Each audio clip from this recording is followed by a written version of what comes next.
Hello, everyone. This is a joint informational briefing with the Senate Committee on Agriculture and Environment. I am the Vice Chair, Tim Richards. Sorry. Do we have a? Nope. Okay, Good. we're on mute. Thank you very much. And we also have our colleagues from the House. I'll let them introduce myself. Chair. Yeah, aloha kako. Thank you to the Senate for helping host this info briefing today on pesticides. We have the Committee on Energy and Environmental Protection, Chair Lowen, Vice Chair Peruso, and the Committee on Agriculture and Food Systems, myself, Kirsten Kahaloa, and our wonderful Vice Chair, Representative Kush, and other members of our committees may join later. So thank you folks for participating in the Senate collaborating today. We want to turn it over so we can maximize our time. Thank you everyone for being here to talk about pesticides, and we'll hand it over to our council member, Fern Holland. Thank you so much. Thank you all so much for being here and hosting this. I'm not here as a council member today. I just want to be clear on that. I am basically just going to introduce a little bit about the topic and pass it over to our experts, and just kind of explain a little bit about how we got to this today, which we've been working for a couple of years to make this happen. So thank you again so much. Today, we're going to be talking a lot about restricted use pesticides. And so I'm just giving a brief introduction to what that is. We're not talking about pesticides that are purchased over the counter, or general use pesticides, which are easily accessible for all of us through regular purchasing at stores. We are talking about special certification required to purchase and apply these pesticides. And restricted use pesticides do vary from state to state. So every state has a different list of what those are. And today, a lot of those are on the list because of considerable concern regarding health and environmental impact. The reason that the state plays such an important role in the regulation of restricted use pesticides is that we see on the federal level that there really is a lack of independent study and regulation due to just the way that we in America don't really use the precautionary principle as much as other countries do, where instead of proving that there is no harm, you just basically release things and wait until there is evidence that there is harm. And given the extent of industry lobbying on the federal level, we see that we end up very often without the kind of regulations that we need. Communities have been fighting for a lot of this information for over a decade, including my community where I was involved with the passing of Bill 2491. Other counties also passed measures to try to get access to data and protections. But in 2016, there was a court verdict that basically said that due to implied preemption, that this was really the state's responsibility. In 2018, the state passed Act 45, which allowed for disclosure. And since then, we've been trying to better understand the data and the impacts associated with what's being used in our communities. The 2019 data was the first round of data that became available, and there was significant concern with certain heavy applications in North Central Oahu that we started to look at. We looked at frequency and combination, how many different chemicals are being used, different restricted use pesticides, that's combination, and then frequency is how often those are being applied. And certain things stood out. For example, in my community on Kauai, on the west side of Kauai, there's a very large parcel that it's reporting out, and we have over 1,500 applications reported in 2019 of restricted use pesticides. So we're looking at that frequency of application. And when we look at combination, also certain areas kind of rose to the top of which areas had the most combination of restricted use pesticides. We were able to roughly estimate out of the 2019 data that only about 99% of all the restricted use pesticides reported were really only used by 10 users. And of that, the bulk of that combination use on Oahu was almost 300,000 pounds that was reported for Oahu collectively, and that included 31 different active ingredients and 32 different RUP formulations. Surrounding North Central Oahu, most of that application happening there. We did look at what was being used, particularly in North Central Oahu. There was about 216,000 pounds reported. Of those 23 different RUPs, we dove into some of the research on different types of concern and different categories that these pesticides fell into. Of those 23 different restricted use pesticides reported, particularly just in north central Oahu, we saw that 16 were on the list for highly hazardous pesticides. 13 were already banned in other countries. 4 of them are considered carcinogens. 3 are known as possible. And the list goes on, but there's quite a bit of research that's still playing out on some of this, so there's a lot of unknowns there. We are particularly concerned about areas that surround schools and in close proximity to communities, which is a lot of where the conversation has been. Some of the heaviest use is reported within a mile of some of these communities, and also the coastline and schools, which are indicated by those yellow tabs. We tried to best summarize the heaviest use seems to be of 2 different fumigants, 1,3-dichloropropene, which our experts will speak about today, and metam sodium, another fumigant. 1,3-D is already banned in 34 different countries. It's commonly known as Talone. And then there was a whole swath of other RUPs we tried to. And then we looked at some of the overall threats, and they really vary from pesticide to pesticide, and the research is out on a lot of these, but definitely connected to different types of reproductive impacts, carcinogens, respiratory, Parkinson's disease when it comes to paraquat, and some of these environmental concerns. And then just one thing that I wanted to bring up in our research is that there doesn't seem to be any real studies on the long-term mixtures of some of these pesticides. There's no research about when you combined pesticides, what happens. They're always kind of individually analyzed. So we have the unknown unknowns of what this mixture of RUPs and then general use pesticides would result in. And there's been a lot of efforts for different types of policy changes to address this over the last few years. I mean, definitely farmer support in helping farmers transition to more regenerative agricultural practices is huge. And just giving farmers support in the transition is really important. Looking at how we better land manage our public lands in general and our state lands, providing buffer zones has been an ongoing conversation. Increasing the RUPs list in Hawaii to include malathion came up a few years ago, and improving data reporting overall. And then more recently, in relation to pollinators, we've been talking more about neonic restrictions. And so I'm just going to kick it over to our Department of Agriculture, but thank you so much. That's my intro. Mahalo. Department of Ag, whenever you're ready. Let me set up quickly.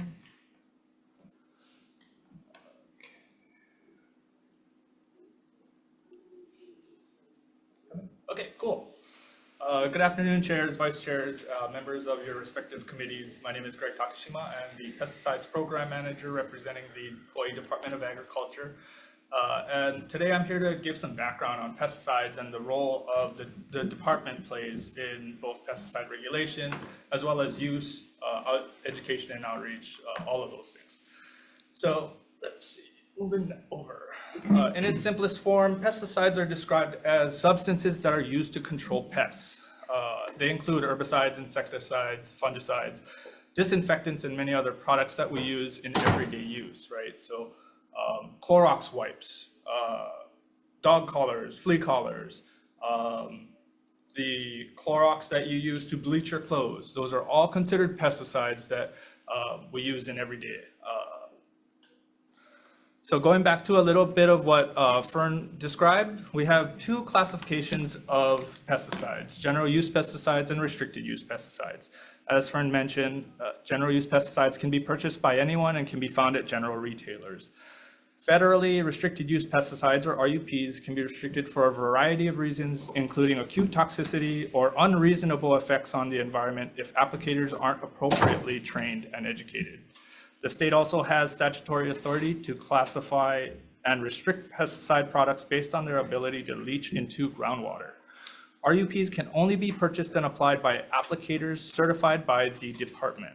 RUPs are strictly regulated and require reporting for their use and sales. Essentially, the department tracks from cradle to grave for these restricted use pesticides.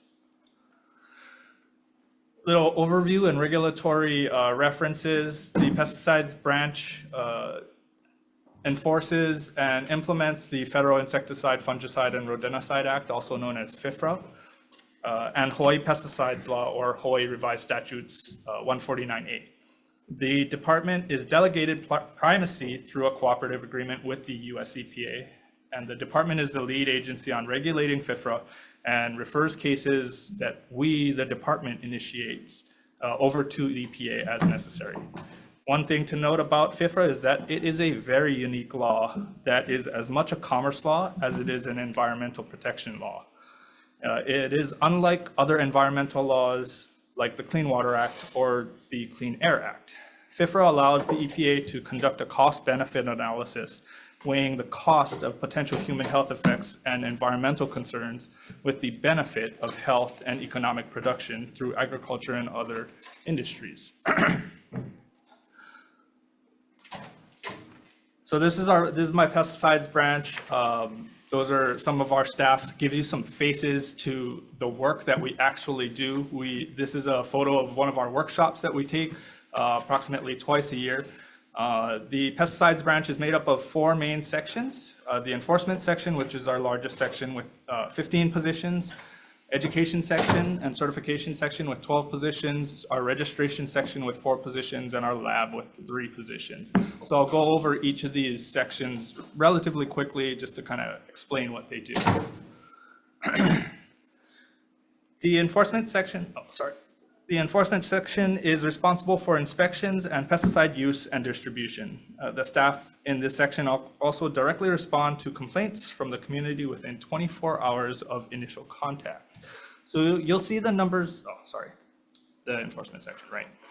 You'll see the numbers of inspections that we conducted over the past year, the amount of complaints that we've had to take. So those are actually official complaints. We also receive a ton of non-official complaints, right? They'll initiate something, call us, hey, we smelled something. But then, we go out and meet with them and they say, okay, well, maybe it wasn't an official thing, right? So we don't log those, but we also do take the time to ensure that we talk the community through or the concern through with the people who do call us. We also do marketplace surveillance, which is basically we go to the retailers and we talk to them. We do an inspection to ensure that all of the products are licensed, all of the sales signs that Act 45 initiated are there, and we make sure that the products that are there are legally there. Okay, so our education and certification section provides stakeholders and educational outreach events, the certification of applicators, and we compile and summarize and analyze all of the RUP use reports. There's approximately 1,500 certified applicators throughout the state. Every single one of them is compiled by our staff in the education and certification section. So that's specific to RUP use on an annual basis. Several of my staff from the education section were here for Ag Day at the Capitol, providing pesticide-related information. And while this section primarily focuses on preemptive consultation to ensure thorough understanding of pesticide laws and labels, the section is also responsible for rehabilitating applicators who have violated pesticides law. So we want to get to them before, but we're also here, this section is also here for the after, right? Make sure that they know what they did was wrong and fix what they did. You'll see a couple of pictures. So the first picture is the schools and some of the buffer zones around the schools, currently the 100-foot buffer zones. My staff did a number of mapping for that's publicly available on our website. You'll also see below that we created some specific CRB information, right? We wrap a lot of the trees that we treat to ensure that the public are informed of treatment, to ensure that they don't purposefully eat coconut that was applied with a pesticide. Our registration and technical review section. So we have 10,000 licensed products, pesticide products in the state. Our staff on a triannual basis renew products, right? So you'll see about 3,000 products renewed. We have 7 special registrations right now. We have the groundwater review process, which is what you actually see, that modeling and the pictures of each of the islands. That is the environmental protection side of our branch, right? They have to review and ensure that these products won't unreasonably affect the groundwater within the state, right? And I went over that a little bit earlier in terms of our statutory authority of how we restricted use pesticides, restricted use. The section is also in charge of approving what are called special registrations. So the top right is kind of cool picture of it's a paintball gun, but these paintball guns actually have what's called an herbicide ballistic technology. So there's an herbicide in that paintball, and behind the names, there's Myconia. You can see it kind of on the bottom, right? So that is very specific use of a pesticide, of an herbicide, and it's very targeted for very invasive species. This section also has done what's called a special local needs registration for an application of Advion WDG, which is an insecticide, and it's for the mixture and to make sure that little fire ant can actually take in the pesticide product. So this section is, very cognizant of the environmental effects that pesticides has, and they do fully technically review a lot of the products that we have in the state, actually every product that we have in the state. Okay, so lastly, we have our chemical analysis lab. They provide laboratory support for the pesticides branch. The lab is able to analyze samples taken by our inspectors, and they confirm the absence or presence of pesticide products. Our staff chemists, they don't like to be in pictures, so they wanted to show off pictures of their really expensive laboratory equipment. Okay, so the pesticides branch isn't without gaps, right? Pertinent to today's briefing and discussion, the branch does not have a toxicologist on staff. We rely on the Hawaii Department of Health and their Poison Control Center to fulfill that role. The branch does not have staff to also conduct long-term monitoring for both human health and environmental media. The branch has partnered with the University of Hawaii, USGS, and the Hawaii Department of Health in the past, focusing on air, surface water, and groundwater quality sampling events. We cherish our partnerships and the relationships, but we also understand that it's not USGS, UH, or even HDOH's mission to solely focus on the short and long-term effects of pesticide use.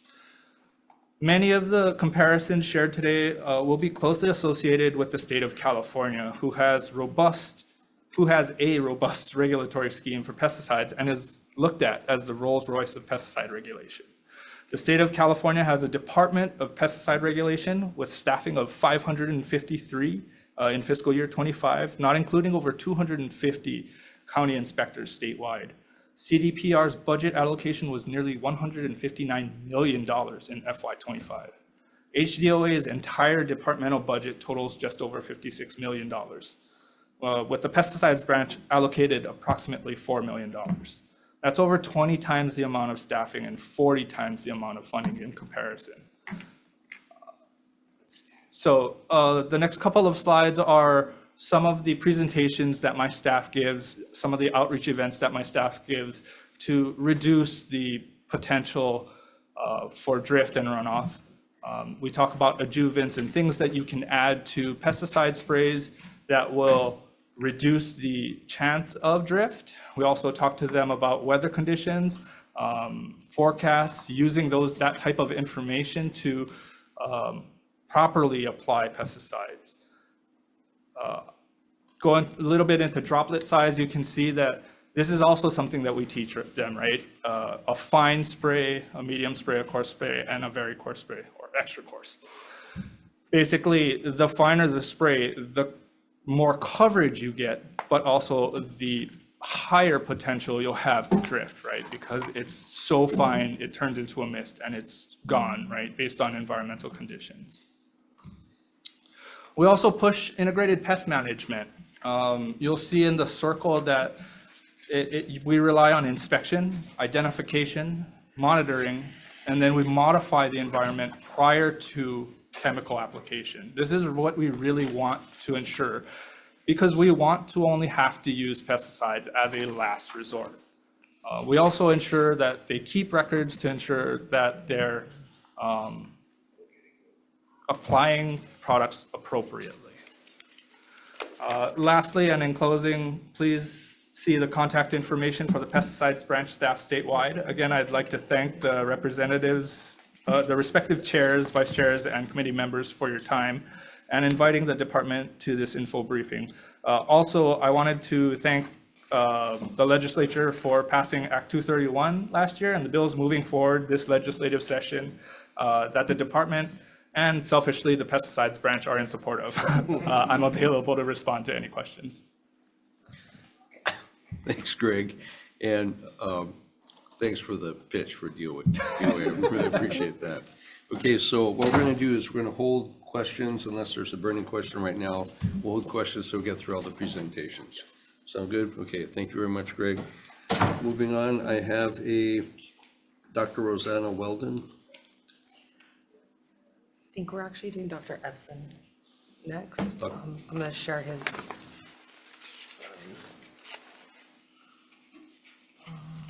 Is this going to be on Zoom or is this? He's in person right here. I'm Okay, just going to. all right. So is that in place of?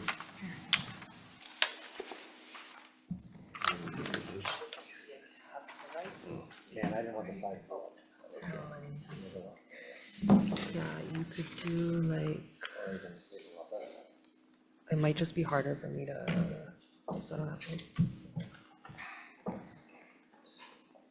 You can. I don't know why it's not. Aloha. Thank you for this opportunity to speak. I'm Lee Epson. I'm a pediatrician from the island of Kauai. Can I ask you to come a little closer to the I'm sorry. mic because this is being live streamed. We want to be sure people can hear you. I'll be closer. I'm going to start this by saying, don't look at the slides. They come later in the talk. I want to just speak for the first part of this. I'm here wearing two hats. I'm speaking one as a representative of the Hawaii chapter of the American Academy of Pediatrics, and number two as a past member of the JFF, the Joint Fact-Finding Task Force that served on Kauai 2014-2015. So, starting as a pediatrician,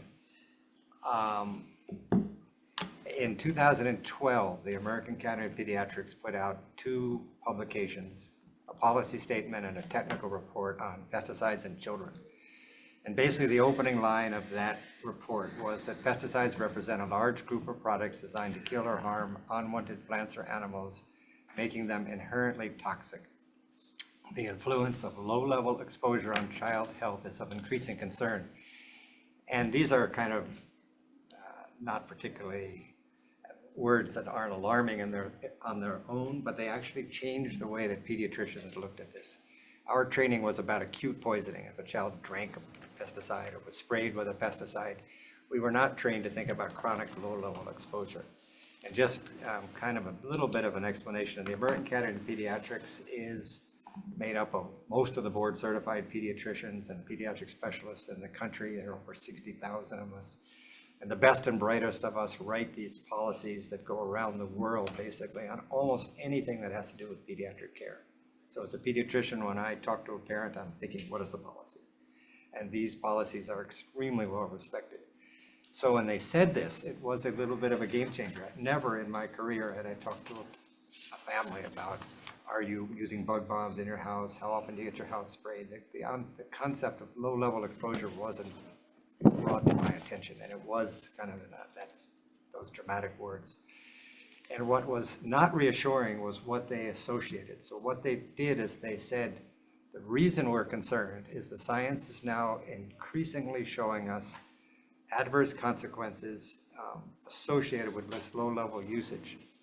Specifically, they talked about cancer, brain tumors, and leukemia. They talked about birth issues, low birth weight, congenital abnormalities, and premature babies. They talked about neurobehavioral issues, which I'm going to talk about a little bit later, but these include developmental delay, meaning you're not developing properly, autism, attention deficit disorders, and other disabilities, which are often attention deficit disorders, and the increase in asthma. So these were kind of wake-up calls. And they said to pediatricians, okay, pediatricians of the world, we want you to do something about this. And what they asked us to do was to talk to our parents, to talk about ways to decrease this exposure, such as don't go out in the lawn when it's just been sprayed, don't go in parks that have just been sprayed, try not to overspray your house, don't use bug bombs, all kinds of things. But they also asked us to talk to our legislative bodies. They said the things that interest us are what they call right to know, which is what's being sprayed where and notification of what's being sprayed if it's in a public area. And two, spray pesticide-free areas around schools and places that people congregate. So buffer zones, essentially. So that's why I'm here. I'm doing what they're saying, and that's why the American Academy, the Hawaii chapter of the American Academy of Pediatrics is doing like other chapters, around the country are doing, which is do the same thing. Go to legislative bodies, make the pitch that there is more danger here than we were ever taught, essentially, prior to this time period. And I have now, since that time period, talked to parents about pesticide usage. I'm going to talk a little bit now as my hat. So there was the Joint Fact-Finding Task Force. It was set up on Kauai, and the reason they put a pediatrician on it is we unfortunately testified at that time about what the American Academy of Pediatrics was saying. So no good deed goes unpunished. They said, okay, put a pediatrician on the committee. And we met for 15 months, and we looked at the health data on the west side of the island because we were asked to, because it was reported that there was 18 tons of restricted use pesticides in a relatively small footprint, and there were adverse health consequences on that side of the island. Those are the allegations. We met for 15 months. We were all people with advanced degrees, including people from the seed companies. We did find that it was not a healthy community, but I want to say right up front, we did not prove that pesticide played a role in the unhealthiness of this community. We didn't have the data. We could say this is an unhealthy community. Some of the conditions we're seeing match conditions you can see with pesticide usage, but we didn't have drift data. We didn't really have geospatial data. We knew how much was being sprayed in aggregate, but we didn't know what's area by area. We had no biologic markers. We couldn't say, oh, you have a high level of pesticides and this came from this. So from the beginning of almost the first lines in the report is saying, we cannot say what caused these issues. But for people that represent areas that spraying is going on, I don't know if I get this to move, we did not see a very healthy community. So if you look at the Waimea thing, it jumps out as overall cancer mortality was higher than we have the state, we have the county, and we have the different areas of the island of Kauai on there. So it kind of jumps up. Admissions for bacterial pneumonia jumps out again for the west side, again using state and county. Infant mortality jumped out on Waimea side. Obesity, which is a condition that can be associated with pesticide spraying, jumps out again as Waimea over the areas around it. COPD or asthma, same kind of thing. Dialysis patients, same. So those entities, obesity, dialysis, diabetes, which isn't there, cancer mortality are associated with, can be associated with pesticide usage. I'm going to just briefly show these slides that we came up with the Department of Education because they actually alarmed me as a pediatrician and others the most. We looked at developmental delay because we were concerned about this being a side effect. And if you look at the Kekaha Elementary School, it leaps right out there as way up in terms of developmental delay. So Kekaha Elementary School was kind of ground zero as a catchment area for the area that parents are. Elieli is more on the border and is also high, but not necessarily dramatically high. We looked at developmental delay by school district, and then we did something that's a little confusing on this slide, but we, let's see, we took out Elieli and Kekaha and looked at them by themselves, which are the two areas that had the catchment area for the parents. And it was statistically significant as an outlier in terms of developmental delay for those two West Side elementary schools. We did the same thing with ADHD, which is under the classification of other disabilities, but again, we had this kind of outlying on the West Side. And the last thing we looked at was Easter seals enrollment. And Easter seals is 0 through 3. Developmental delay is 3 through 8. Easter seals is 0 through 3. And again, with Easter seals, we saw that if you looked at the whole west side, it's the middle one, but again, if you tried to isolate the area that was the catchment area, it was again a dramatic difference. And the other fact that jumped out at us was that chlorpyrifos, which is a very toxic insecticide known to be connected with developmental delay, or has been demonstrated aggressively to be associated with developmental delay, was being sprayed at 3 times the rate that it would normally be sprayed in the mainland. Reasons given that we had more of an insect problem here on Kauai. But I'd like to kind of leave you with a thought. So the danger with chlorpyrifos and these types of pesticides is that they affect the central nervous system. That's how they kill insects. So they're central nervous system toxins.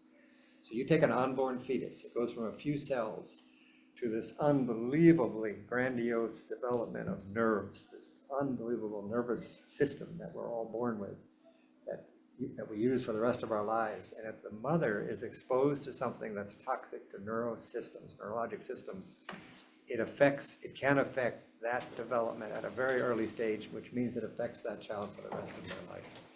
And that's thought to be one of the mechanisms that developmental delay happens in these children exposed to chlorpyrifos. So it's a dramatic concept, basically, that a fetus can be exposed to something that has this toxicity and be affected for the rest of their lives. I'm going to come back with one last visual. Part of the JFF, we were asked to go into Waimea Canyon Middle School because they had incidences where multiple children became sick after spraying in nearby fields. Again, we could not prove whether the spraying had any role to play in that. But the visual that the teachers brought us was dramatic. The visual was that they were big boom trucks. They had videos of these boom trucks coming along this fence that was 60 feet from this big bank of open windows. So the children and possibly pregnant teachers and possibly pregnant students are inside this room 5 hours a day, and spraying could go by 60 feet from the open windows. Now it's 100 feet, but 100 feet does not make that much difference.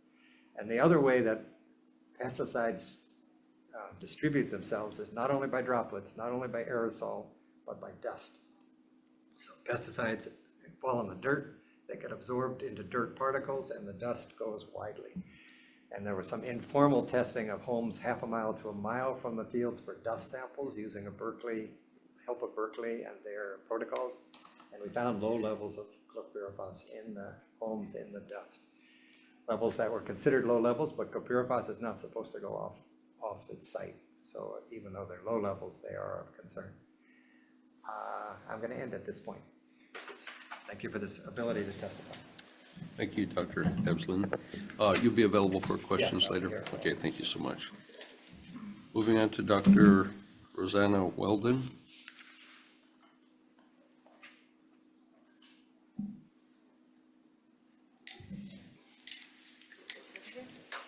Thank you for inviting me today, for having this opportunity to speak on a very small pilot project that Please identify yourself, just for the record. Yes. My name is Rosanna Weldon. Most people call me Sani. I'm an environmental health scientist at the University of Hawaii Office of Public Health Studies. In another role, I also am the director of the Red Hill Registry in the University of Hawaii System Office of Strategic Health Initiatives. I'm here today to give an example of how I was hoping to use Hawaii's RUP data in a public health context. So I would like to start by, sorry, it's a little hard to see the slides with the Zoom in the way. We're talking about a little pilot project that was funded by the Ola Hawaii program. As you probably know, Ola means health in the Hawaiian language. And in this case, Hawaii is an acronym that stands for Health and Wellness Achieved by Impacting Inequalities. And in particular, health disparities have been identified for racial and ethnic groups such as Native Hawaiians and Pacific Islanders and Filipinos. The Ola Hawaii program is a 5-year grant supported by the National Institute on Minority Health and Health Disparities through the research centers in minority institutions. And their goal is to improve minority health and reduce health and healthcare access disparities for communities in Hawaii which suffer disproportionately. So the reason that I am presenting this particular study on ethnicity and RUP data is because I had a student who was interested in health disparities and was interested in exposure disparities in particular. And so eventually you'll see in these aims, one of my aims, the first aim was to host focus groups with community members of Central Oahu. I sort of was introduced to this project after speaking with Fern and Annie at Hawaii Alliance for Progressive Action, and started to wonder, well, what can we do with these brand new RUP data? And so first of all, when I saw the maps of the proximity of the communities to in Wahiawa to Central Oahu pesticide use, I started to wonder, well, what does the community know? What does the community say? What do they want? And so I started to host these focus groups with this pilot funding. The second aim is not really related to today, so I'm going to skip that one and go to the third aim, which is what most of my presentation is going to be about, which is to identify sources of health and ethnic data in Hawaii that can be used along with GIS maps of pesticide use, and to perform secondary data analysis to create models of associations between restricted use pesticide exposures and really I want to know about health issues, but I also want to know if there are effect modifications with ethnicity. So the two health issues that I eventually, I'm not going to show them today because I don't have them ready yet, but eventually I'll be looking at asthma and cancer rates across the state. So just one slide on my focus groups. I haven't finished them yet. I have done 3 of the 4 planned focus groups so far, and with a total of 19 participants.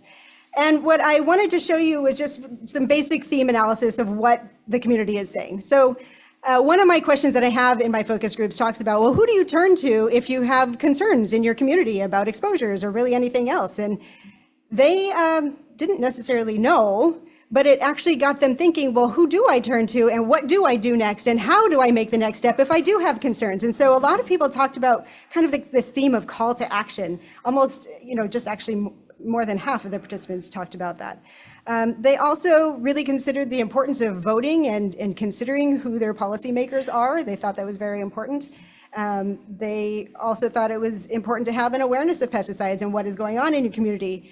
Kind of related to that is this idea of consent, or really the lack of consent, because they may be living close to these agricultural fields, but they really have no control over which pesticides are used in those locations. And so that was one thing they brought up.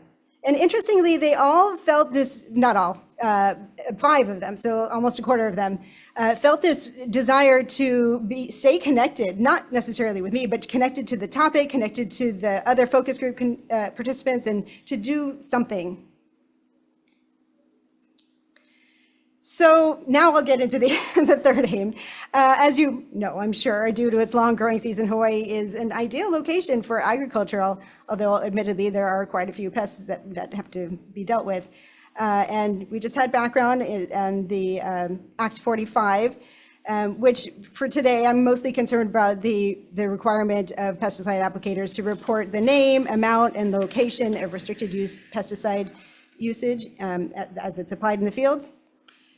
This particular presentation is going to focus on 2 highly volatile fumigants, 1,3-dichloropropene, or known as 1,3-D, and sodium methyl dithiocarbamate, or metam sodium, which is how I'll call it today, which we just heard have been linked to cancer and asthma. We also have seen published associations between 1,3-D in particular and asthma emergency department visits that varies by ethnic group, in particular higher among non-Hispanic Black populations and Hispanic populations. But really, there have been no analyses of relationships between restricted use pesticides and asthma and cancer, or among ethnic groups, Filipino, Native Hawaiian, and Pacific Islander, certainly not in Hawaii. Okay.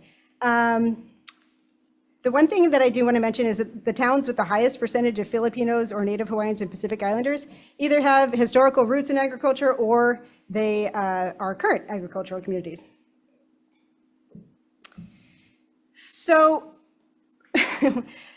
what we did, this slide is actually a little bit wrong. What we did is we requested the data for 2019, 2020, and 2021 through the UEEP-A, Uniform Information Practices Act from the Department of Agriculture.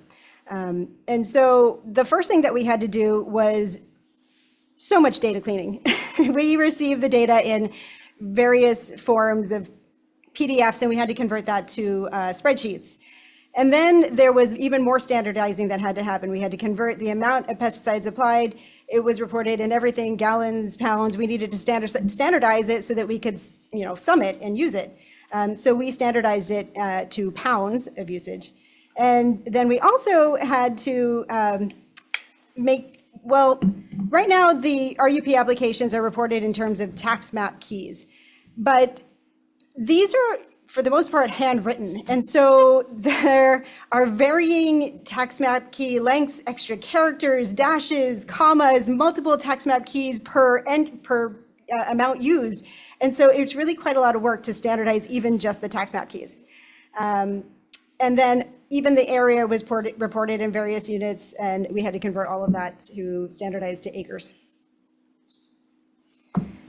So we also tried to use geographic information systems, or GIS, to map relationships between pesticide RUP use and ethnicity.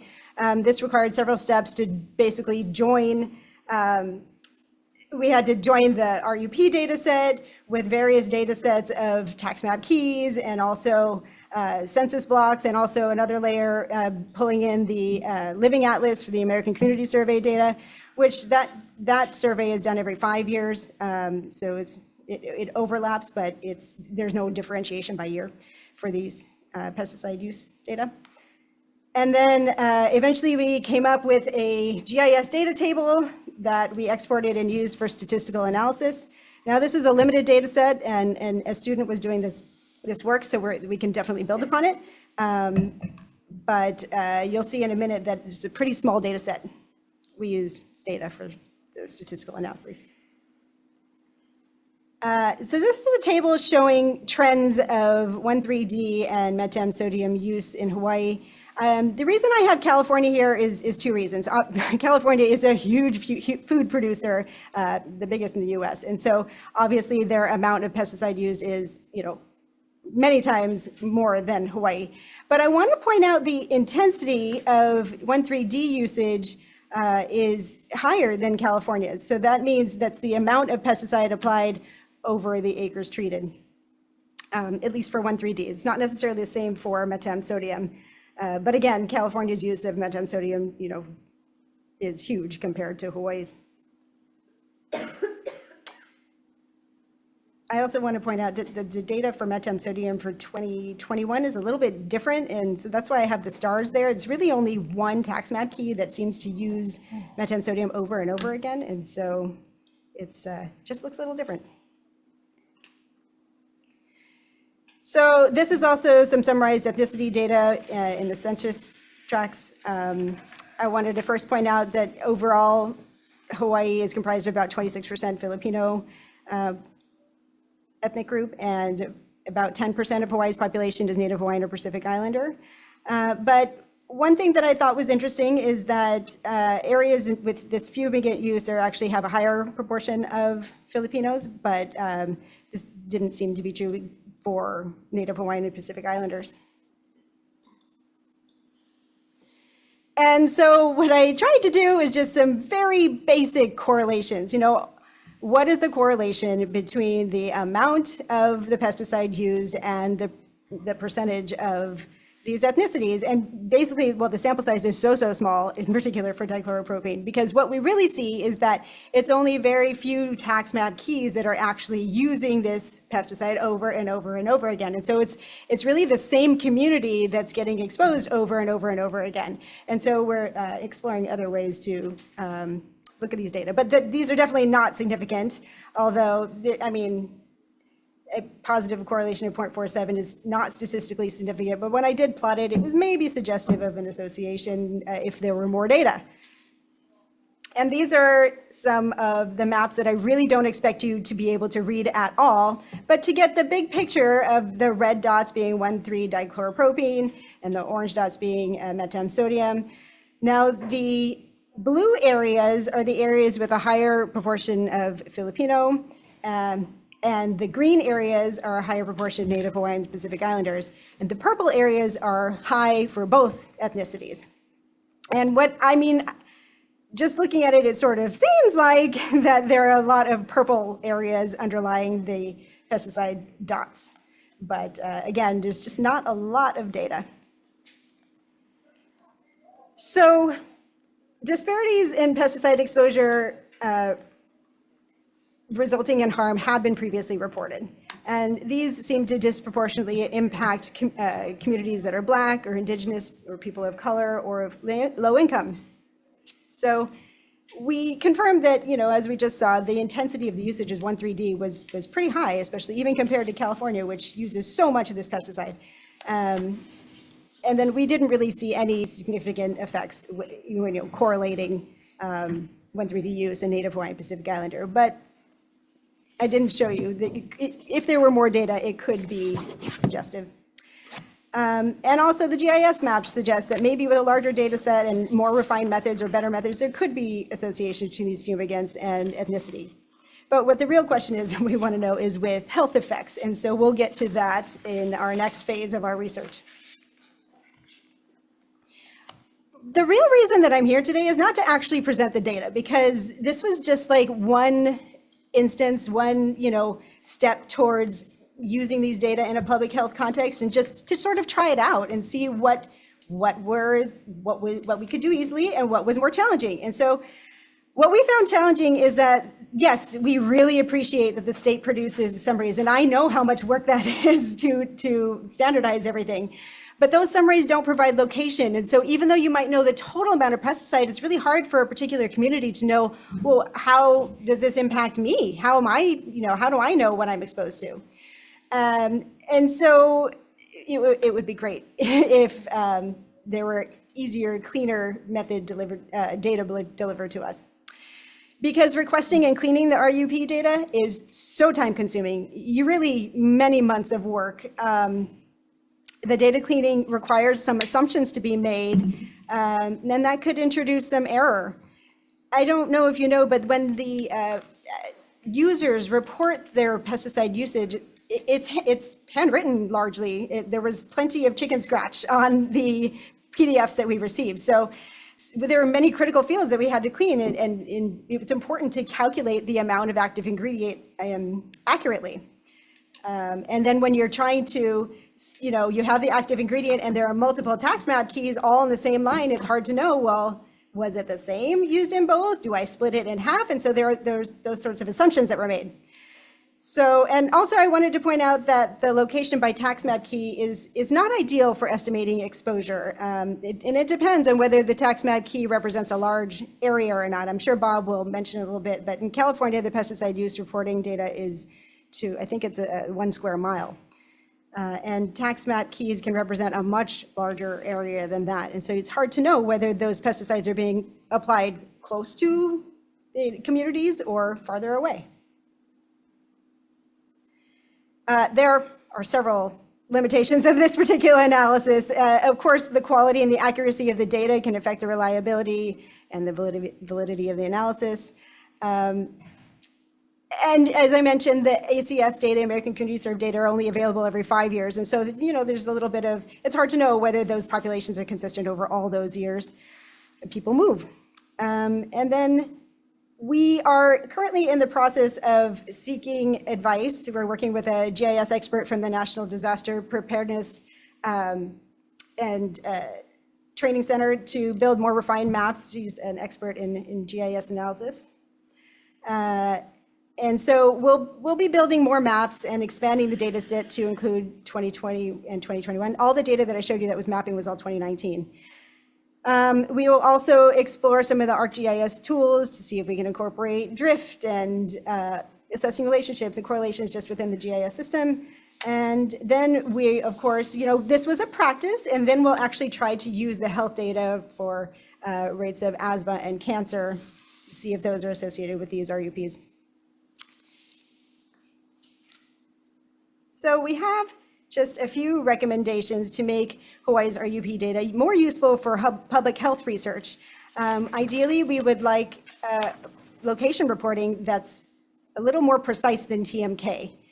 And we would really appreciate some sort of standardized reporting system to help standardize the data that's collected. In particular, even if there was a form that people could use so that you could, even just circle the units, because there are plenty of times when the units of the amount applied are blank, they're left blank. And so it would help to prompt the user. But ideally, what would be super is some sort of electronic data collection method that would already be populated with the options, because there are certain formulations that are pretty much only ever reported in gallons or only reported in pounds. And so there could be ways to make that easier.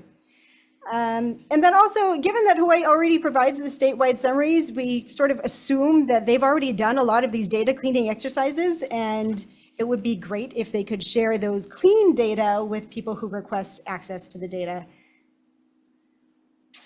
I just want to acknowledge some of the students and the co-authors who helped with this work at the Office of Public Health Studies and Department of Geography and Environment. And I want to also acknowledge the Ola Hawai'i grant. And that is all I have. Thank you. All right, thank you, Dr. Weldon. Keeping so we can continue our briefing, we have Dr. Bob Cunier, am I saying that correct? And it's online, correct? There we go. Yes, that's right. Hi, everyone. Thank you for having me today. My name is Bob Gagnier. I work at the University of California at Berkeley in the School of Public Health, and have helped with pesticide exposure and health effect studies using the California pesticide use report data for over 25 years now. So just share my screen here.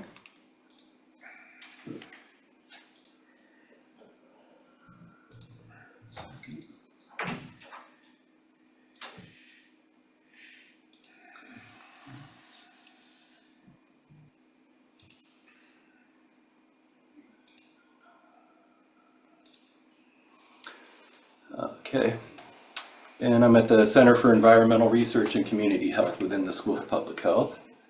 So I'll talk today about the California Pesticide Use Report data system that you've heard a little bit about, and the Chamaco study, a study that's in the Salinas Valley near Monterey County, or in Monterey County, and is a birth cohort that we followed for 25 years now. So just some background on the California Pesticide Use Report system. It became mandatory for all commercial pesticide applications in 1990. So that means full use, both general and restricted pesticides.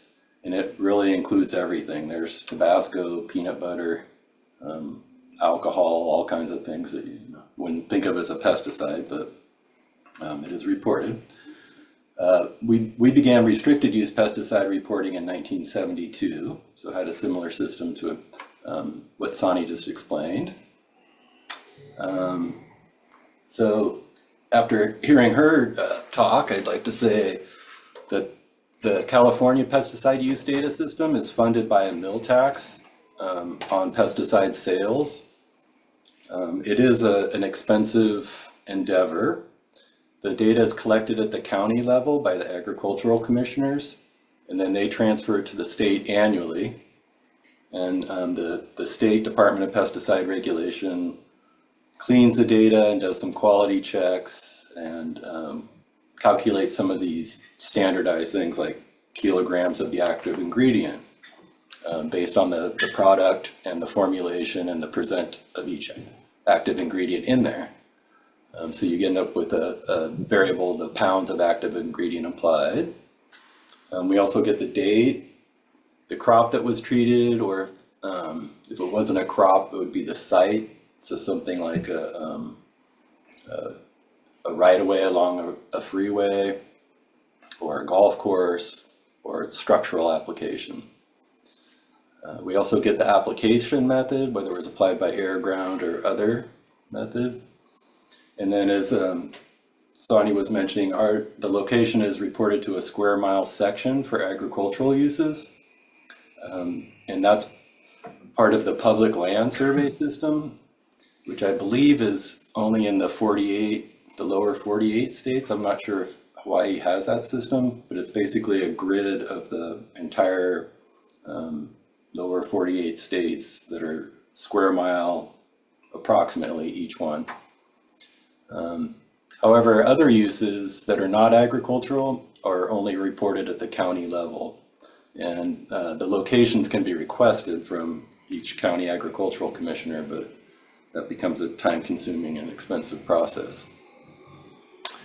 So some of the things that we've used the data for is looking at surveillance or just tracking kind of the pesticide use over time. So this figure shows the agricultural pesticide use reported in Monterey County, where the Salinas Valley is in our Chamaco study. And we have the kilograms applied here, and then each different color is a different group of pesticides.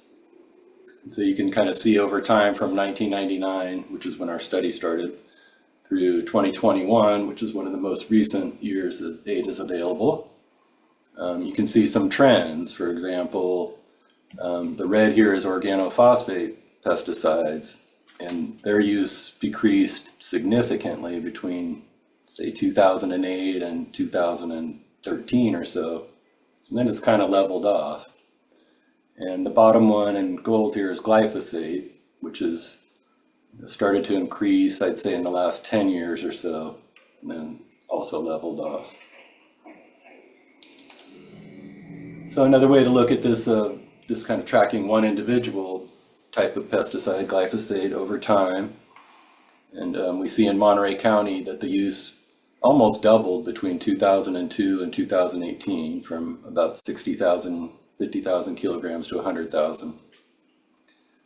And then by having the location, we can also look at these changes spatially to see, here's a map that's showing glyphosate use in 2000. And as it gets darker red, that means more kilograms were applied. And then these little squares are the square mile sections. And then the one on the right is glyphosate use in 2018. So you can see some of the areas further in the valley, Gonzales, Soledad, Greenfield, where the use has really increased over those 18 years. You can also use the data to compare different pesticides and their use patterns. So on the left are neonicotinoids, and on the right is glyphosate. You see that the neonicotinoids are used more kind of in the Salinas area more heavily, and glyphosate was fairly distributed throughout the valley.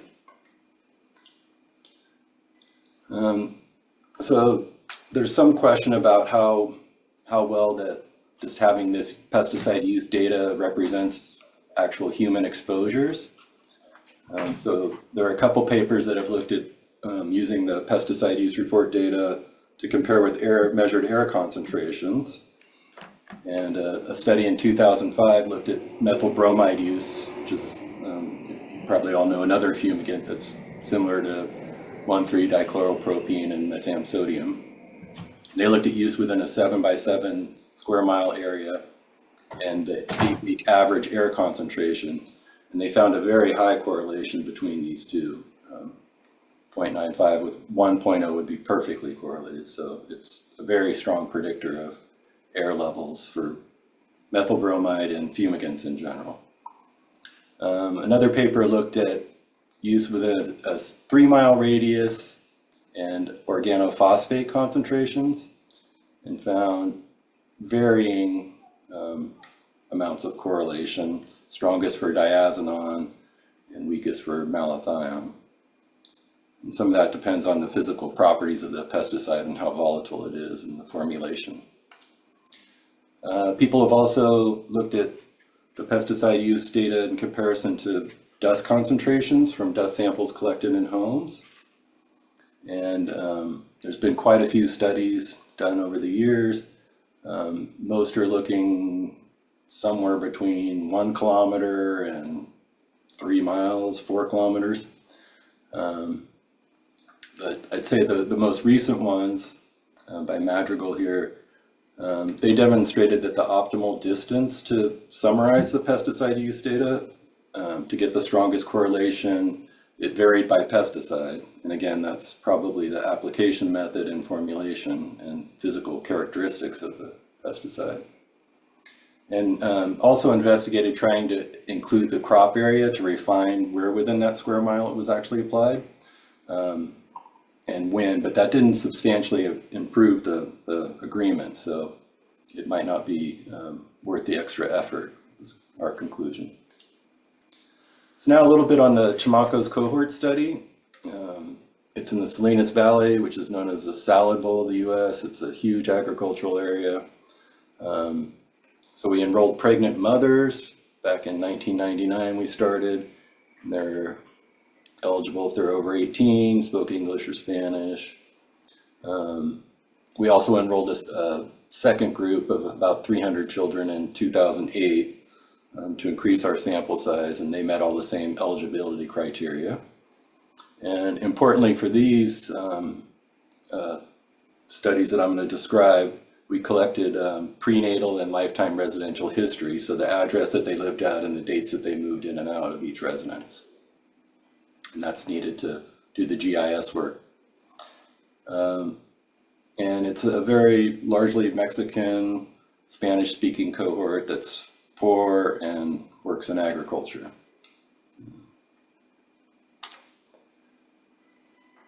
So here's a map of California. I know, kind of hard to see, but and this was during our enrollment period from '99 through 2001, and shows the organophosphate use throughout California. You see a lot in the Central Valley, the Imperial Valley, and then in areas along the coast that are very agricultural. And the circle here is the Salinas Valley. You can see that the use is very high in that area, or it was. And then these little dots are our study subjects in the Chamaco study for where the kids were born. So you can see a lot of them here in Salinas and then a few down the valley in these smaller communities. So this is another similar map of just the square mile sections of use, and the purple dots are their residences. And what we do is basically draw circles or buffers around the residence, which would be this black point, and then summarize the amount of pesticide that was applied within usually a 1 kilometer, but sometimes up to 3 or more kilometers around the home. And we do that for each residence that they lived in for whichever time period is of interest for the study. So one study that we did looked at the prenatal use of organophosphates around the home, so when the moms were pregnant, and the full-scale IQ of the kids that was tested or assessed at 7 years of age. And we saw that for each standard deviation increase in the use of the pesticide, there's about a 2.5 point decrease in their full-scale IQ. And it was strongest for acephate and oxydimeton methyl, although all of them were in the negative direction. Similarly, we looked at other types of pesticides. So here's the organophosphates and about the 2-point decrease. But we also saw significant decreases for manganese fungicides, pyrethroids, and a borderline significant relationship with neonicotinoids. So this kind of gets to the mixtures issue that was mentioned earlier, and that these pesticides aren't applied in isolation of the other ones. There's correlation between them, and individual fields get treated with many different chemicals. So another thing that we've looked at is the use of sulfur as a pesticide, a fungicide, and respiratory function in the kids. So here's a map of the sulfur use, a lot on grapes in the southern part of the valley. And what we found was sulfur use during the year prior to their visit, within 0.5 kilometer, 1 kilometer, and 3 kilometers. At the closer distances, we saw 2-fold risks approximately in respiratory symptoms that were reported, and 2 to 3.5-fold increased risk for using asthma medication in the last year. We also assessed the children's lung function at 7 years, and we similarly found for a 10-fold increase in sulfur use within a kilometer of the home.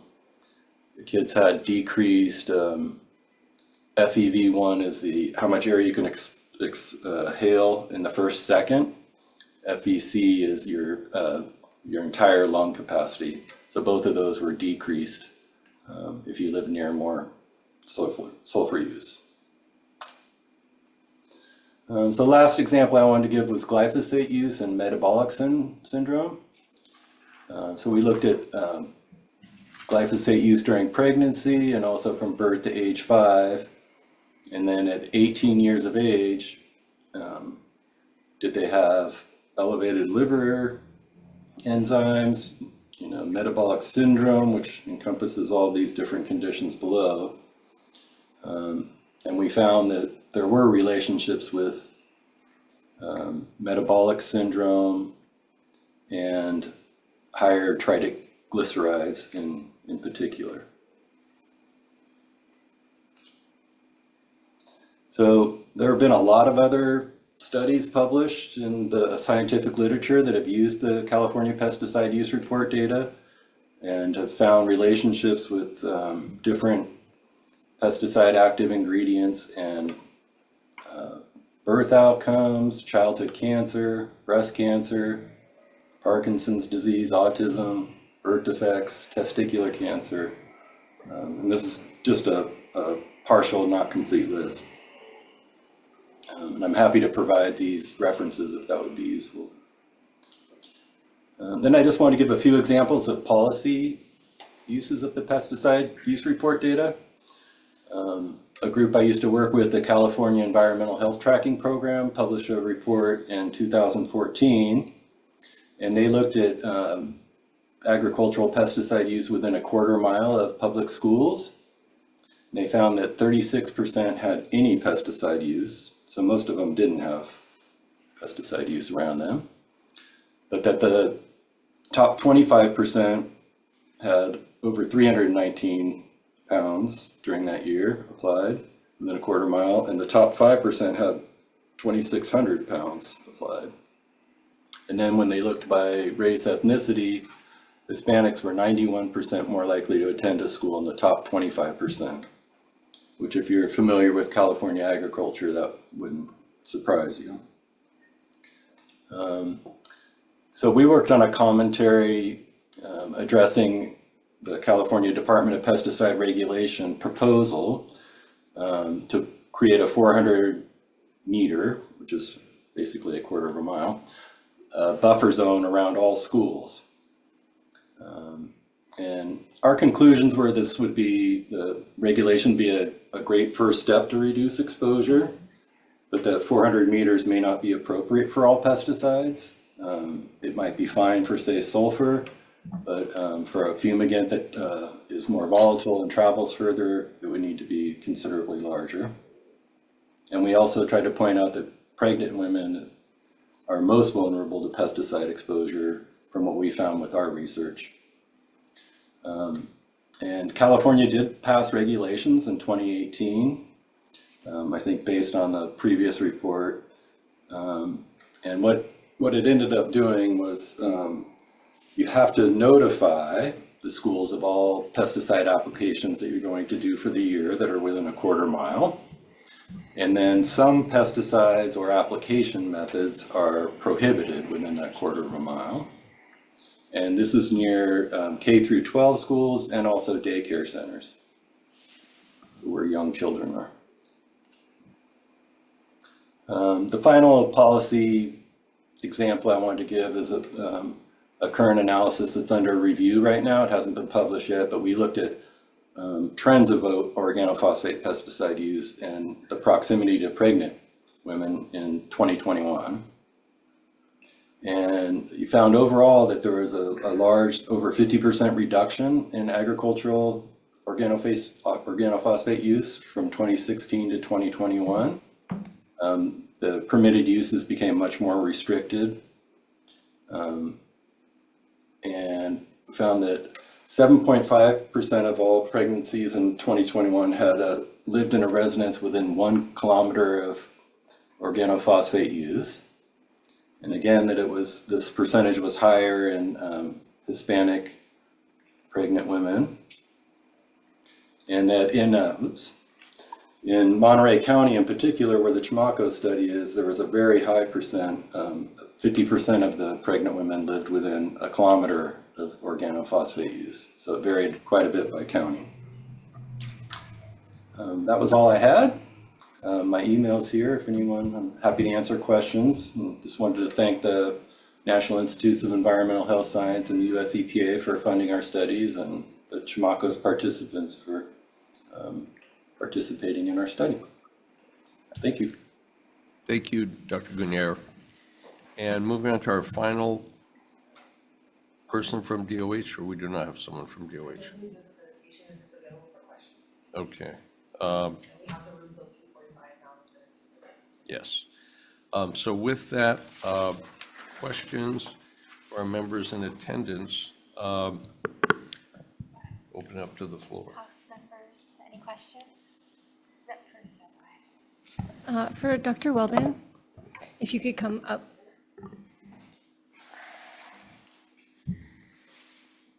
Thank you so much for your work. And you've been working with my community, and this has been work that has been a long time in gestation, I would say. And I appreciate your willingness to collaborate with HAPA. And I wanted to ask you, as you've had that experience, two things. One is, how were you able to motivate people or identify people to engage in those conversations? Because our struggle in the community in the 6 years that I've been in office is that there are two dynamics I think at play. One is one of powerlessness. They feel like they can't do anything about it. And then the other one is also that pesticides are so invisible that it's not something that is commonly talked about. So there's, I would say, a low level of education in the community that is most directly affected. So I'm wondering first how you managed to engage those folks in this kind of sustained conversation. And then the second question has to do with your plans for the health analysis and where you plan to get that data. Okay, well, in answer to the first question, I actually have to thank HAPA because they're the ones who had the connections to the community. I was very much an outsider coming into this community, and it really didn't feel right for me to be approaching them and asking them to participate in these focus groups. They don't know who I am. They've never seen or heard of me before. And so I did rely on HAPA to help with recruitment. I mean, that being said, I am helping to recruit one of the groups. The inclusion criteria was not very difficult. It really is, do you live in central Oahu? And so I really wanted to hear from the whole area, not just specifically Wahiawa or specifically any particular neighborhood. Yeah. And the second part of the question, I'm sorry, you said, how do I plan to do the health analysis? There are publicly available data through Hawaii Health Matters, basically. Okay. So it's really going to be a very ecological, I do not have any individual level data. I never plan to have individual data. This is really just an Okay. exercise for what we can see overall. Okay, thank you. Thank you, Chair. Yeah, come back to the Senate side. Senator Rhodes. If you don't mind, my understanding is that you were trying to standardize the units of measurement for your studies, but you standardized to pounds and you standardized not to metric. That was my question. Correct. Isn't metric usually the language of science, and why would you choose to go to the? I think to make it a little more comparable to other states. I see. Oh, because other states use Pounds. they still use pounds. Okay. All right. Just curious. Thank you. Yeah. Thank you, Senator Rhodes. Rep, do you have any No, questions? I apologize that I had to attend that finance. It was a voting period, so I missed 35 minutes. It was a key. I hope this is recorded so I can review. Oh, thank you. Okay, so then kicking back, any other questions? Any other presenters? This time. None? Senator Rhodes, any other presenters? I have a couple. First of all, Dr. Ebslin? Question for you. These are just clarification. Okay. You made a reference to unhealthy community. Can you define that, please? You know, I don't think I used it as a technical term. I'm not saying you did. I'm Okay. just, So what I was saying is that we were looking for measures of health, and we took 20 characteristics that are associated with pesticide usage. We could find data on 11 for that West Side community, and 5 of them fell into the unhealthy range in my mind because they were outliers in terms of the comparison to the rest of our county and state. So in those conditions that we found, the 5 conditions that were excessive, I felt they made it look like that was a somewhat unhealthy community. Higher obesity, higher diabetes, so on. okay, and so that was your premise, that using those parameters compared to other. Yes, and Communities. a clarification of what I should have said, if that's the way it came across, is they were unhealthy in the ways that we found. So those particular parameters, they were outliers. Whether somebody from that community would be called an unhealthy person in general, I would hope not to imply that. No, and I'm not saying that you're doing that. No, I just, because some of the stuff I've looked at from epigenetic potential, and looking at some of our more rural areas, I was just curious on how you defined an unhealthy. And so I think you and I agree on what is unhealthy. Right. Causation, different story, but, Of course. okay, so I appreciate that. Any other questions for Dr. Ebslin? I have a quick question. Or do you have a question? Go ahead. Okay. This is actually for Ms. Holland. Oh, for Ms. Holland. Yes. Oh, hang on, before we The- go there, is there any not other for counting- Dr. Ebslin? Did you have one? Not this second. Okay, all right. Yes, Representative. Thank you. So it's my understanding that and I really appreciated the 2 very focused studies, so looking at West Kauai and then also looking at Central Oahu, and identifying the top 10, I would say, abusers of pesticides in my area, including Dole, Sugarland, Hali'imaile, Hartong, Alun, Mac Farms, Monsanto, Greenpoint Nurseries, and Beck's. I'm wondering, have these folks been engaged with? Have you reached out to them? Has the Department of Ag reached out to them? And if so, what were the results of those conversations? Why is it that they are engaging in this kind of activity? Thank you for the question. I'll start by saying that was the summaries of the 2019 statewide. So that was not just for a particular district. That was, we estimated that only those top 10 users were using 99% of the RUPs, and I believe there's like 6,000 something farms throughout Hawaii. So it was kind of trying to see where that heavy use was. I have had personal conversations with some of these head people at some of the organizations, and some have actually said that they're trying to move those numbers, especially around the fumigants. You'd have to ask them about why Okay. they use. We haven't really tried to pick that apart. So that's something that policymakers could engage in. And then I guess my other question is, so following up on that, Sugarland, do they also have property, or do they have access to ag land on Kauai, or is it just on Oahu? I don't believe so off the top of my head. I Okay. believe that. Because I know they're Dole is pretty- just in central Oahu. So, I believe and both Dole of is them. applying like 205,000 pounds of Yeah. active ingredients. So that's noteworthy. Yeah, I believe that's limited to North Central Oahu in those cases. Well, and just to be clear, from the numbers that we looked at, a huge chunk of that, I believe it was close to, off the top of my head, I'm just remembering, but I think it was around 188,000 of those pounds was just 1,3-D fumigant, which is that highly volatile, highly drift-prone fumigant. And so it kind of skews the numbers of who's using what RUPs, because such a large use of that is that specific fumigant. So it drops dole down significantly if that If fumigate they is didn't removed use it. from that. Yeah, well, in theory, but if that fumigate was removed from that data set, it would change and skew that number significantly. Thank you. Yeah. Thank you, Chair.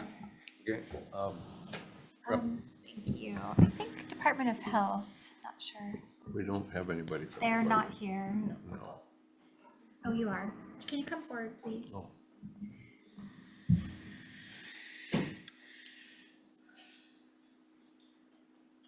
Hi, and I guess I'll ask my question, then you can tell us what part of Department of Health you're with, et cetera. But, I mean, I'm just curious, Department of Health's position on all of this and how you interpret the data and the kind of concerns raised by the, what is it, American Pediatric Society? I don't know, I just made that up. American Academy of Pediatrics. And, you know, I mean, I think Department of Ag has one position, but their job is to work with farmers and promote agriculture. Department of Health, your job is to protect, you know, human health in the state of Hawaii and environmental health as well. And it's a very different perspective. So, and I haven't seen in my memory anything I can recall that was sort of proactive on this issue from Department of Health whatsoever. That's partially true because we looked at our database. It's called iHear. That's where we report all our inquiries and any complaints. Can you just also tell us your sorry. name and your position and what division you're with? Sure. I'm Dr. John Jacob. I'm state toxicologist at the HERE office, that is Hazard Evaluation and Emergency Response. So we looked at our database. We don't have a lot of direct phone calls or complaints or inquiry regarding pesticide use directly to our office, at least. And the very few that we have is from the late 90s. And that's pretty much it that we are directly dealing with. So do you view your responsibility in this arena to be only complaints-based? Not quite, not at all, actually. So usually these calls directly go to the poison center. That's how the label on the back of those pesticide containers, they have it. So usually they call it, they take up the call. And if they can't handle it, or if this is a cluster that they think it's something we need to look at and from a local side, then they get to us, and that's when we get involved. And that's not just restricted pesticides, that's even the same with heavy metals and any sort of environmental toxin. So you view your position as just getting involved sort of after the fact of an incident being reported and on a sort of regulatory level, but not, I guess, when you look at the data, which is, again, there's partially, it sounds like from the presenters, there's partially a lack of data and partially it's just really hard to draw a definitive correlation. But how do you take what is available and interpret it from your position? So that is hard to make that correlation, as some of the studies that little bridge is always missing. So unless we know there's a direct exposure, it's really hard to draw that conclusion that it is from, is it due to a pre-existing condition, or is it because of the exposure to pesticide? So that is what it gets tricky. Okay, I'm trying to figure out how to properly phrase this then. So I guess as a state toxicologist, I mean, it sounds like you're saying without that correlation or the data or incidents being reported, you can't necessarily go do any enforcement. But from a more proactive perspective, what would your recommendation be on a policy front, given the data that is available and the potential harms? What do you think of proposed increased buffer zones or some of the measures that we've seen year after year go through the legislature? So yes, buffer zone would be great. Again, it depends on what pesticide. It's not consistent. We cannot have. But has Department of Health submitted testimony to support those measures? I don't think we have. I could be wrong, but I don't think we have.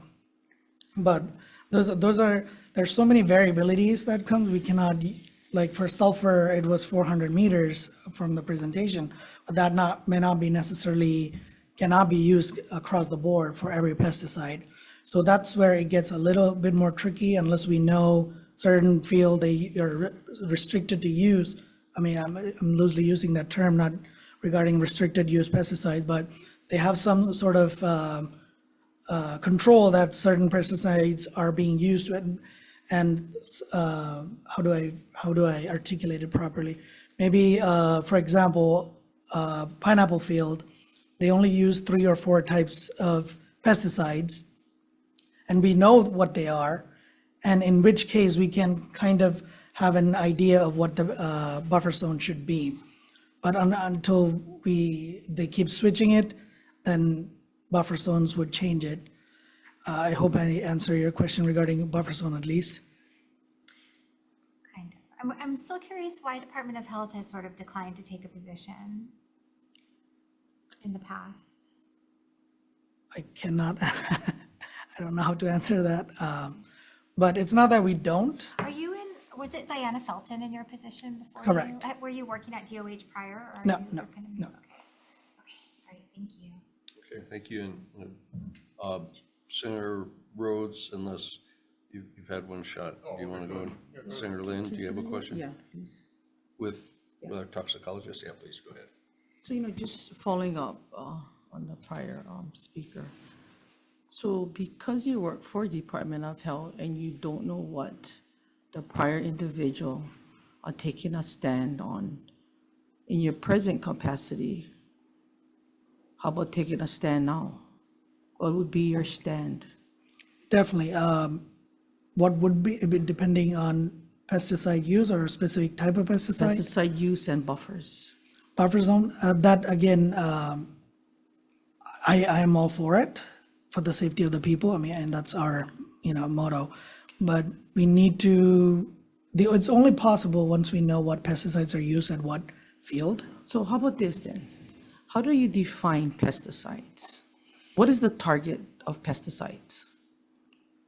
Like from a pharmacological perspective, or just? This is a definition. What is the use or the practice of pesticides? What do we use pesticides for? Would it be restricted use, general use, organic? I'm not sure if What do you use it for? to control or eliminate or eradicate any pests. Okay. So based on that, and whether it be a buffer of 100 feet above a 400 feet, and there's drift, and drift has gone into the school, or drift whether when homeowner did it, shouldn't the same apply for everybody, that the Department of Health should take a stand for the Again- protection and safety, health and well-being of the individual? Sure, yeah, but again, we cannot use a consistent, we cannot use, say, 400 meter for every pesticide is what I'm trying to say. Drift is drift, pesticide kills. Drift, the range of drift varies depending on the application. Okay, so let's go back to Kauai. So in Kauai had the complaints that happened there. Some was by big businesses, and some was by general use homeowners. I think when it came down to it, both of them had drifted into the school. People got sick, people went to the hospital. Whether or not we call it a poison center or not, shouldn't the Department of Health step in to say this occurred based on the data, whatever the wind factor was, whatever the droplet size was, and at that point, shouldn't the individual, whether it be the pesticide branch that comes in and does inspection, and I like what she said earlier, because it's hard to read some of the handwriting on the logs. I got a hard time reading my own handwriting, which is why it's great when we digitize, so we can see whether or not the use or misuse of application occurs. Based on that, what stance do you believe the Department of Health should take? So that's, in that scenario, the buffer zone clearly was not enough, because the exposure already was established. So in that case, we should come up with, in that example, I can say we need to either increase the buffer zone or come up with an alternative pesticide altogether. So would you entertain the idea of coming up with that based on the data that has been collected throughout the years to say based on whether that incident that occurred and back yourself up and maybe say, okay, if today the wind is blowing at 20 miles an hour, which you shouldn't be spraying, that buffer should be set all the way back, or basically you shouldn't be spraying and you should be cited and fined, whether you're using it under a commercial license or using it as a homeowner. I'm agreeing with you, but the problem is we cannot cite someone based on the wind.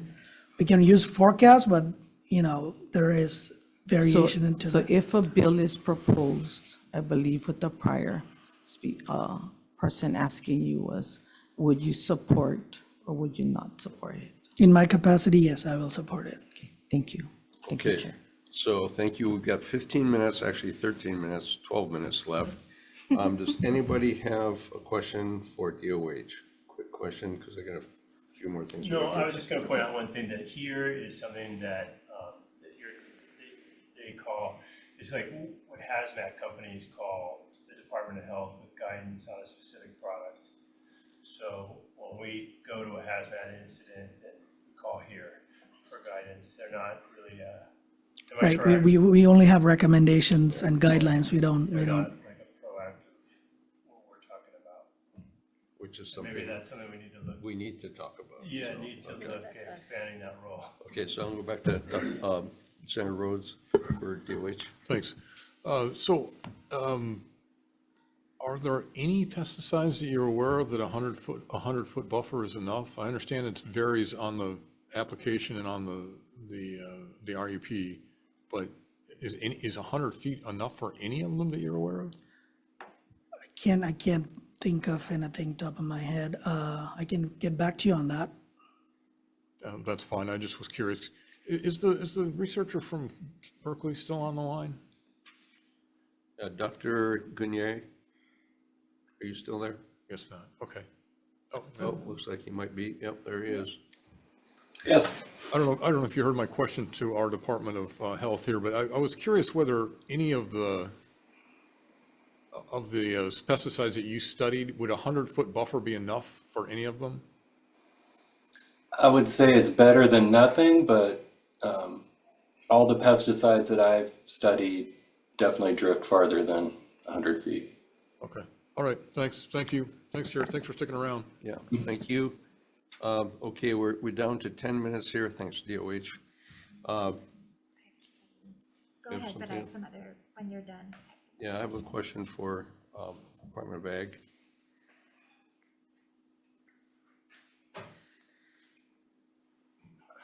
That's great. Got a couple of questions for you. You talked about your expensive chemical analysis laboratory equipment. How often do we use it? How many samples a year are you running? We generally take about approximately 100 samples a year. It's through gas chromatography or liquid chromatography, depending on the matrix, right?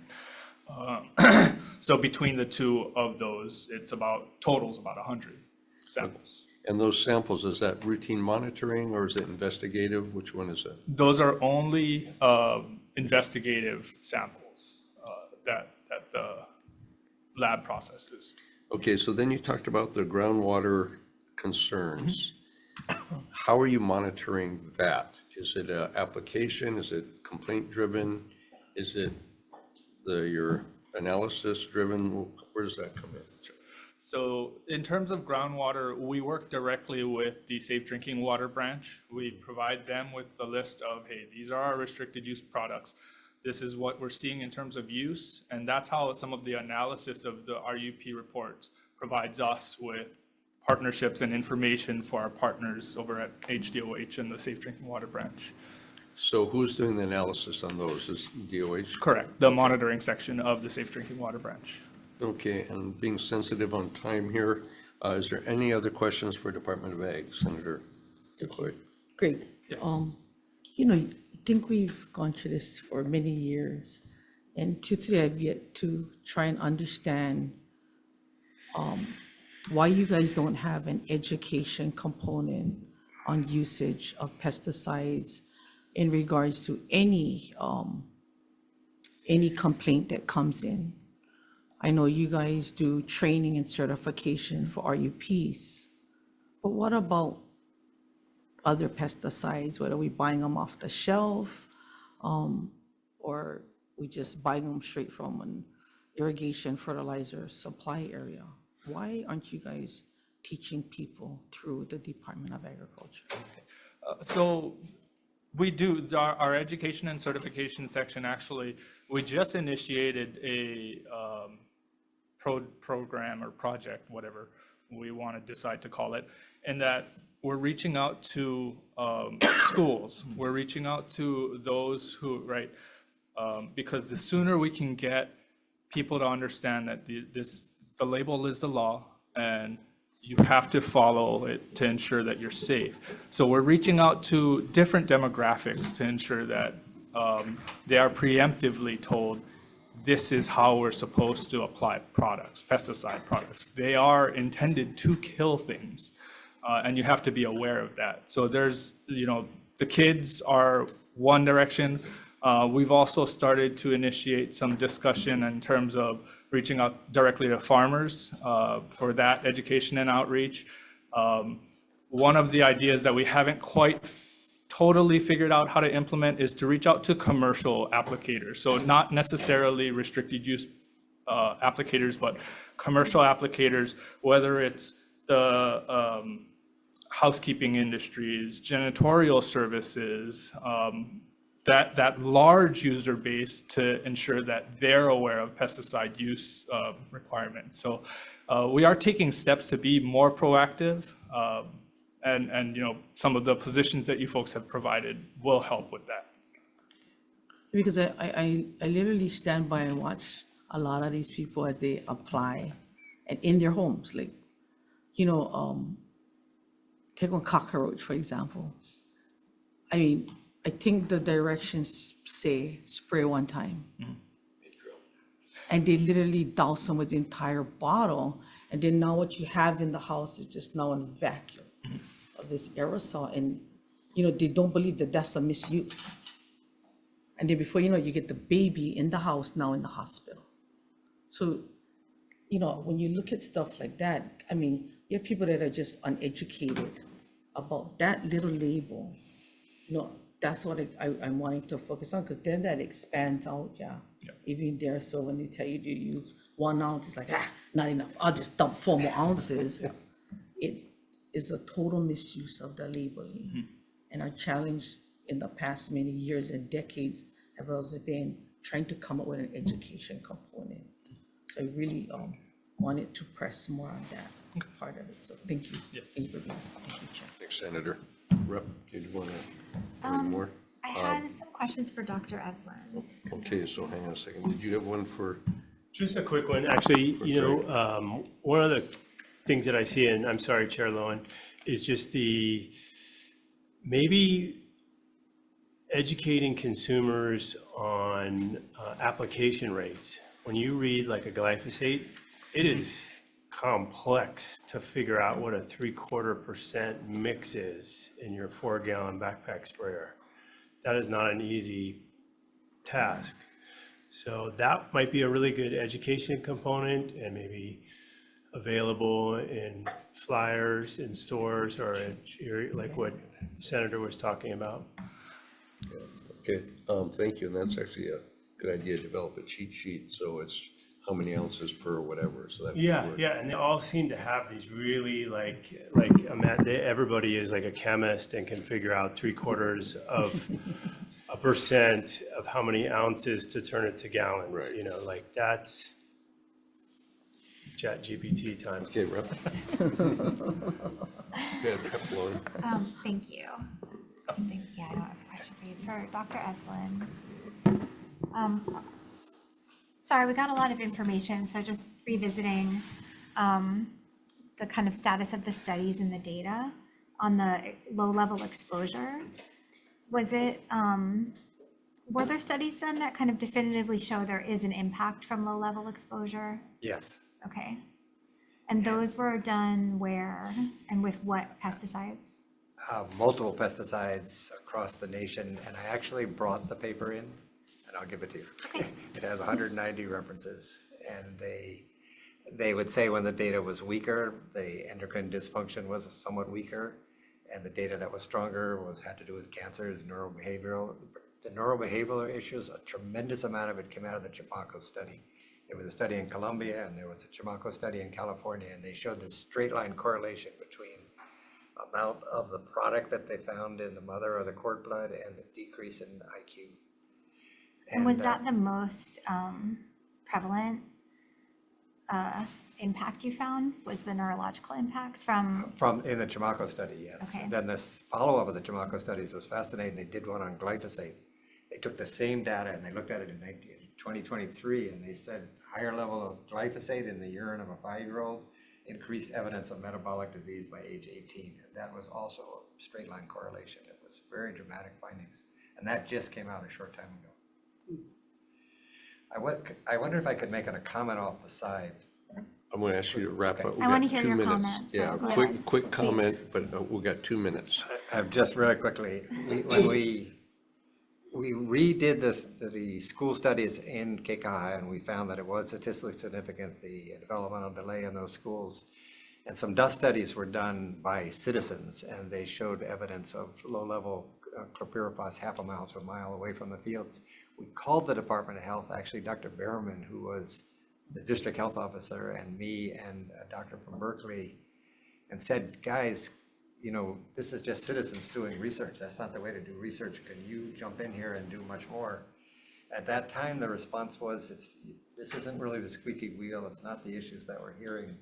It's not going to rise to the level of something being done. And chlorpyrifos is no longer used. No, and this was actually right around the time it was about to go out. Okay. So one of How the long reasons does it was linger in the environment? I don't know the answer to that. 2018 was when the bill was passed, but it was still present at that time when we called for that, and we were disappointed in that response. So what I'm saying is sometimes complaints may not make it to the right place to get into it. It just seems like if there's definitive evidence of low-level exposure leading to impact, I mean, it just seems like there could be more proactive action by Department of Health, whatever that is, whatever the appropriate action is, not to say that it's predetermined what we think it should be, but just that this is very much a health issue. Okay. Yeah, Okay, sorry, Chair, I'm thank just you. going to wrap it up real quick. So thanks, everybody. Thanks for the presentation. We're on time right now. I'm going to ask all the presenters, please send us a copy of your presentation. Get them to Chair Gabbard's office, Chair Lowen's office, and Chair Kahaloa's office. So they'll be shared with the committees. So with that, we are right at 10, Let or me excuse me, say, sorry, 2:40. can I say one thing? Go real quick. We got I forgot, no one 45 mentioned this seconds. earlier, but Senator Gabbard has just had the flu, I think, and wanted to send his apologies for not being here, and Rep. Kahaloa had to go to a press conference that was previously scheduled, so, sorry. No, well, Senator. that's all great. So with that, thanks very much. Appreciate the information that you've delivered and look forward to this presentation. We are adjourned.